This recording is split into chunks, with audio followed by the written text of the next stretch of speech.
Hi, my name's Dr. Mike Martin. I'm a former British Army officer and an expert on conflict, and I've just written a book called Why We Fight, about the evolutionary psychology of warfare.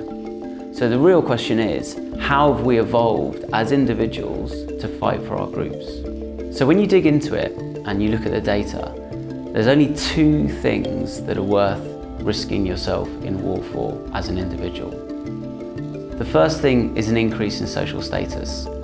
And the reason why that's worth risking yourself for is as you rise up the status hierarchy, particularly as a man, and men do most of the fighting, you get more mates, more sexual mates. And when you have more mates, you have more children. So that's a reason to risk fighting in war.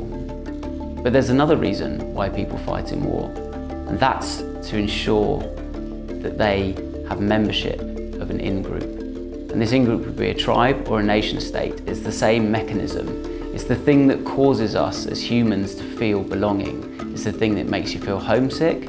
It's the thing that sends shivers down your spine when you're at a political rally or a football match, or you're singing a choir in church. These are all the mechanisms in your brain causing you to seek to belong. In evolutionary terms, we need to belong to groups because they're safe. The main reason that groups exist in evolutionary terms is because they protect us from other humans who are trying to kill us. So we fight for status and we fight for belonging. So we've got these ideas that these two things, status and belonging, and humans seeking those things, are what cause individuals to fight in wars. And actually, this makes sense. Look around the world. We've got two global level politicians, and the idea of them seeking status and having status disputes with each other is very obvious in their behaviour. Leaders seek to dominate their own groups, and that's what they do. Running for the presidency of the United States is a massive status contest. It's grueling.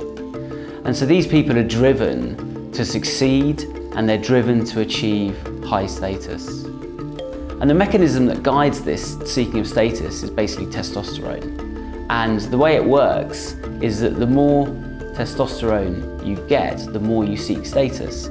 But it's a feedback loop, it's a positive feedback loop. And when you get to the top of your group, i.e. you become the leader of your country, or perhaps you become the head of your tribe, it depends what scale we're looking at, you then seek to dominate other leaders, who are the leaders of other groups. And this is where we see wars as a product of status disputes between leaders playing out. Belonging comes into play when those who aren't leaders seek to take part in wars. And we can see this played out, and the rise of identity politics at the moment, particularly in the States, but also across Europe. If Why We Fight is correct, and war is driven by status and belonging, we're entering a very dangerous period of history